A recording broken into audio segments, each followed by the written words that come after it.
Ayo, kalian sudah cuci tangan belum? Kalau belum, cuci tangan dulu ya, agar kuman dan bakteri tidak masuk ke tubuh kalian. Sehat sekarang bukan hanya untuk kalian, tapi juga demi orang-orang di sekitar kalian. Oke, kalau sudah, kita lanjut videonya. Assalamualaikum warahmatullahi wabarakatuh. Baiklah anak-anak sekalian, sebelum kita memulai pelajaran, mari kita berdoa dulu. Berdoa sesuai agama dan keyakinan masing-masing. Harapannya semoga kita semua mendapat ilmu yang bermanfaat. Berdoa mulai. Bismillahirrahmanirrahim. Raditu billahi rabban wa bil islami dinan wa bi Muhammadin sallallahu alaihi wasallam nabiyyan wa rasulan. Rabbi zidni ilma warzuqni fahma. Rabbi shrah li sadri wa yassir li amri wakhlul 'uqdatam min lisani yafqahu qawli. Amin ya rabbal alamin. Assalamualaikum warahmatullahi wabarakatuh. Materi kali ini yaitu terkait tentang upaya penegakan hak asasi manusia. Jarak yang begitu jauh memisahkan kita tak akan membuat hati kita terpisah. Meskipun kalian dimanapun tempatnya, tetap semangat belajar ya. Baik, materi selanjutnya yang pertama yaitu terkait tentang upaya pemerintah dalam menegakkan HAM. Yang kedua, upaya penanganan kasus pelanggaran HAM. Upaya pemerintah dalam menegakkan HAM. Di sini upayanya dalam menegakkan HAM yang pertama yaitu terkait tentang kewajiban dan tanggung jawab negara dalam hak asasi manusia. Apa saja yang termasuk kewajiban dan tanggung jawab tersebut? Yang pertama yaitu kewajiban untuk menghormati hak asasi manusia. Yang kedua, kewajiban untuk melindungi hak asasi manusia. Yang ketiga, kewajiban untuk memenuhi hak asasi manusia. Dan yang keempat adalah kewajiban untuk memajukan atau mengembangkan atau meningkatkan hak asasi manusia. Di sini kewajiban untuk menghormati hak asasi manusia, tugas utamanya adalah untuk menjamin hak-hak manusia, yaitu kewajiban untuk menghormati hak asasi manusia. Yang dinamakan kewajiban untuk menghormati berarti bahwa negara harus menahan diri dari sesuatu yang melanggar integritas individu atau melanggar kebebasannya, termasuk kebebasan untuk menggunakan sumber-sumber material yang tersedia dengan cara yang terbaik menurutnya untuk memenuhi kebutuhan dasarnya. Dengan demikian, negara memiliki kewajiban untuk tidak mengambil langkah-langkah yang mengakibatkan pelanggaran hak warga negara. Kemudian kewajiban untuk melindungi hak asasi manusia di sini berarti bahwa negara harus mengambil tindakan yang diperlukan untuk mencegah individu atau kelompok lain melanggar integritas, kebebasan bertindak atau hak asasi individu lainnya, termasuk di dalamnya pencegahan pelanggaran terhadap penggunaan sumber-sumber material. Dengan kata lain, negara perlu secara proaktif memastikan bahwa orang-orang dalam yurisdiksinya tidak menderita dalam pelanggaran hak asasi manusia dari pihak ketiga. Dalam hal ini, negara berusaha menciptakan suatu lingkungan di mana hak-hak dapat dinikmati. Tentu saja, negara tidak bertanggung jawab atas setiap gangguan yang merugikan hak individu oleh pelaku pribadi. Namun, negara bertanggung jawab atas kegagalan mereka yang dapat ditelusuri dari kekurangannya ketika melindungi individu dari individu lain.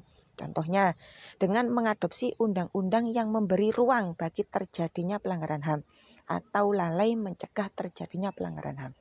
Yang ketiga adalah kewajiban untuk memenuhi hak asasi manusia. Apa saja kewajiban dan tanggung jawab negara? Di sini berarti bahwa negara harus mengambil tindakan positif untuk memfasilitasi pemenuhan hak dasar manusia. Contohnya, salah satu hak sipil dan politik adalah hak untuk memilih dan dipilih. Hak ini tidak ada artinya jika negara tidak melakukan apapun untuk menerapkannya. Demikian pula hak untuk bebas dari penyiksaan. Tidak hanya memerlukan kewajiban untuk tidak menyiksa, tetapi juga kewajiban untuk mengadopsi semua jenis langkah-langkah konkret untuk mencegah dan memberi sanksi atau penyiksaan. Secara formal, kewajiban untuk memenuhi juga melibatkan salah satu kewajiban negara, yakni mengadopsi undang-undang yang sesuai secara internasional.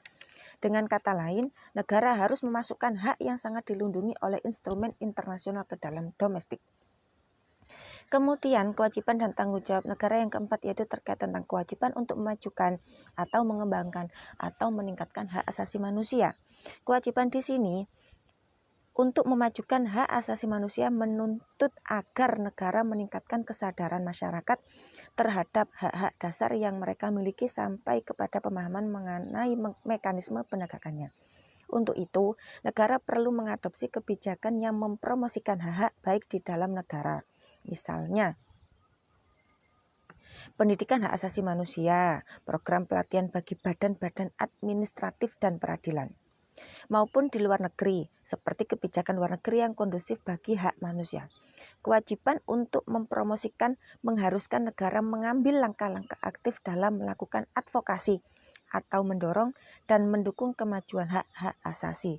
Termasuk di dalamnya negara perlu memastikan bahwa undang-undang dan prosedur HAM terus dikaji dan diperbaiki. Kewajiban dan tanggung jawab negara dalam perlindungan, pemajuan, penegakan, dan pemenuhan hak asasi manusia dilakukan oleh organ-organ negara. Organ-organ negara secara umum dibagi dalam kekuasaan legislatif, kekuasaan eksekutif, dan kekuasaan legislatif. Negara Indonesia sebagai negara hukum sesuai dengan pasal 1 ayat 3 Undang-Undang Dasar Negara Republik Indonesia tahun 1945 wajib memberikan perlindungan terhadap hak asasi manusia. Perkembangan pesat dalam pengakuan dan penghargaan HAM di Indonesia dimulai sejak amandemen kedua UUD Negara Republik Indonesia tahun 1945 yang secara eksplisit memasukkan ketentuan HAM menjadi bagian UUD NRI tahun 1945. Kemudian pengakuan dan penghargaan HAM di Indonesia diikuti oleh perlindungan hukum kepada warga negara dengan didirikannya Komisi Nasional HAM yang diikuti dengan didirikannya Pengadilan Hak Asasi Manusia di Indonesia.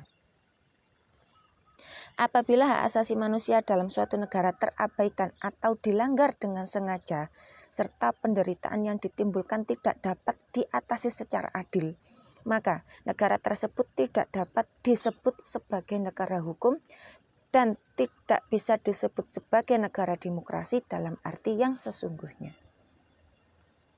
Baik, selanjutnya yaitu terkait tentang upaya pemerintah dalam menegakkan HAM. Di sini yang kedua, makna perlindungan, pemajuan, dan pemenuhan HAM. Yang pertama, tentang perlindungan hak asasi manusia. Yang kedua, pemajuan hak asasi manusia. Dan yang ketiga, yaitu pemenuhan hak asasi manusia. Perlindungan hak asasi manusia di sini yaitu terkait tentang upaya perlindungan hak asasi manusia ditekankan pada berbagai tindakan pencegahan terjadinya pelanggaran HAM. Perlindungan HAM yang paling utama dilakukan melalui pembentukan instrumen hukum perlindungan HAM oleh pemerintah, karena negara lah yang memiliki tugas utama untuk melindungi hak-hak asasi warga negaranya. Perlindungan HAM lainnya adalah memperkuat sistem perlindungan hak asasi manusia dengan mendirikan lembaga-lembaga baru untuk memberikan perlindungan hak asasi manusia, seperti Komnas HAM atau Komisi Ombudsman Nasional dan dibentuknya pengadilan ad hoc. Selain itu juga dapat dilakukan upaya pencegahan pelanggaran HAM yang dilakukan individu maupun masyarakat melalui berbagai kegiatan sehari-hari. Kemudian terkait tentang pemajuan HAM. Pemajuan HAM merupakan proses pembangunan dan pengembangan HAM instrumen hak asasi manusia, baik secara konstitusi maupun kelembagaan. Upaya pemajuan HAM yang telah dilakukan di Indonesia antara lain masuknya Indonesia dalam keanggotaan Komisi HAM PBB tahun 1991. Selanjutnya, melalui berbagai macam institusi seperti Komnas HAM yang dibentuk berdasarkan keputusan Presiden nomor 50 tahun 1993. Keputusan itu diikuti dengan pengesahan Komnas Anti Kekerasan Terhadap Wanita Keputusan Pemerintah Nomor 181 Tahun 1998 dan pembentukan Kementerian HAM pada tahun 1999 yang akhirnya diubah menjadi Direktorat Jenderal Perlindungan HAM dalam naungan Kementerian Hukum dan HAM. Kemudian yang nomor 3 adalah pemenuhan HAM. Terwujudnya penegakan hukum atas pelanggaran HAM berkorelasi dengan pemenuhan hak asasi manusia itu sendiri. Pemenuhan HAM erat kaitannya dengan penegakan hukum. Apabila penegakan hukum tidak berhasil dilakukan, tentu pemenuhan HAM tidak akan dapat terwujud. Dalam penegakan hukum, banyak faktor yang sangat berpengaruh. Salah satunya adalah aparat penegak hukum itu sendiri. Aparat penegak hukum merupakan penyelenggara negara yang bertugas melindungi dan memberikan jaminan HAM secara langsung kepada warga masyarakat. Fungsi penegakan hukum dalam pemenuhan HAM sehingga pemenahan sistem peradilan, baik itu kemauan dari aparat penegak hukum maupun kesadaran kritis masyarakat, sangat diperlukan demi terciptanya keseimbangan dan kepastian hukum dalam rangka pemenuhan hak asasi manusia.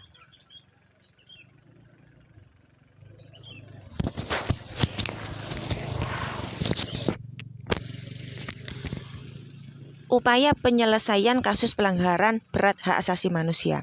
Upaya penyelesaian penegakan terhadap kasus pelanggaran HAM bergantung pada kondisi pelanggaran itu, apakah kategori berat atau biasa. Apabila termasuk dalam pelanggaran kategori berat, penyelesaiannya melalui peradilan HAM. Namun, apabila pelanggaran merupakan kategori ringan atau biasa, penyelesaiannya melalui peradilan umum. Dalam aturan khusus pengadilan HAM bagi pelanggaran berat, Undang-Undang Nomor 26 Tahun 2000 ini juga memberikan upaya hukum melalui jalur lain. Penyelesaian pelanggaran HAM biasa diatur dalam KUHP dan undang-undang lain melalui proses peradilan di pengadilan umum, pengadilan tata usaha negara atau PT TUN, lembaga pra-peradilan dan Komnas HAM. B. Proses penyelesaian kasus pelanggaran berat HAM. Adapun proses penyelesaian kasus pelanggaran berat hak asasi manusia menurut Undang-Undang Nomor 26 Tahun 2000 adalah sebagai berikut. Yang pertama, penyelidikan, penyidikan, dan penangkapan. Yang termasuk penyelidikan dilakukan oleh Komnas HAM yang memiliki wewenang dalam hal berikut.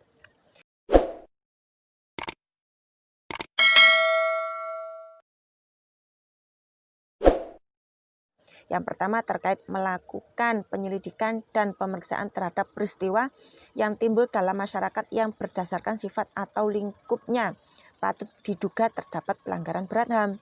Kemudian menerima laporan atau pengaduan dari seseorang atau sekelompok orang tentang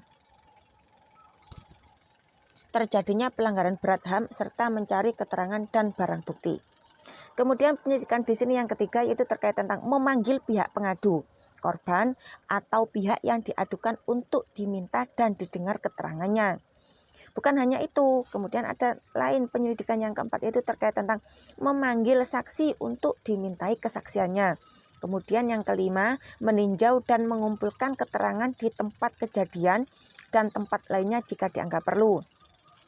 Setelah itu yang keenam, memanggil pihak terkait antara pengadu, korban, dan pihak yang diadukan untuk melakukan keterangan secara tertulis atau menyerahkan dokumen yang diperlukan sesuai dengan aslinya. Kemudian yang terakhir, penyelidikan, penyidikan, dan penangkapan di sini atas perintah penyidik dapat melakukan tindakan berupa pemeriksaan surat, penggeledahan, dan penyitaan pemeriksaan setempat, mendatangkan ahli dalam hubungan dengan penyelidikan. Kemudian yang kedua terkait tentang penyidikan yang dilakukan oleh Jaksa Agung. Di sini dalam pelaksanaan tugasnya, Jaksa Agung dapat mengangkat penyidik ad hoc yang terdiri atas unsur pemerintah dan masyarakat. Jika dalam waktu yang telah ditentukan penyidikan tidak juga terselesaikan, Jaksa Agung akan mengeluarkan surat perintah penghentian penyidikan. Tindakan berikutnya adalah penangkapan untuk kepentingan penyidikan berdasarkan bukti pemulaan yang cukup. Kemudian yang ketiga terkait tentang proses penyelesaian kasus pelanggaran HAM yang ketiga adalah penuntutan. Di sini penuntutan dilakukan oleh Jaksa Agung yang dapat mengangkat penuntut umum ad hoc yang terdiri dari unsur pemerintah dan masyarakat. Penuntutan dilakukan setelah tahap penyelidikan selesai. Penuntutan dilakukan paling lama 70 hari sejak tanggal hasil penyidikan diterima. Setelah itu prosesnya yang keempat yaitu pemeriksaan di pengadilan. Berkas perkara diserahkan kepada pengadilan HAM oleh Jaksa Agung untuk kemudian diperiksa dan diputuskan. Pemeriksaan perkara pelanggaran berat HAM dilakukan oleh Majelis Hakim Pengadilan HAM yang berjumlah 5 orang. Terdiri atas 2 orang hakim pada pengadilan HAM dan 3 orang hakim ad hoc. Perkara paling lama diperiksa dan diputuskan dalam 180 hari terhitung sejak perkara dilimpahkan ke pengadilan HAM. Semoga bisa difahami. Apabila belum paham silakan diputar kembali videonya. Segera dibuka soal latihan di link selanjutnya ya. Bu akhiri, assalamualaikum warahmatullahi wabarakatuh. Salam olahraga, salam sehat. Jangan lupa memakai masker setiap kali berkegiatan di luar rumah. Dan gunakan masker untuk menutupi hidung dan mulut kalian. Contohnya seperti ini. Oke guys. Bagaimana dengan pembelajaran hari ini? Sukses selalu, tetap semangat. Jangan lupa jaga kesehatan, pakai masker, selalu cuci tangan, dan jangan lupa jangan keluyuran kemana-mana. Tetap di rumah saja, bantu orang tua. Jangan lupa ibadah.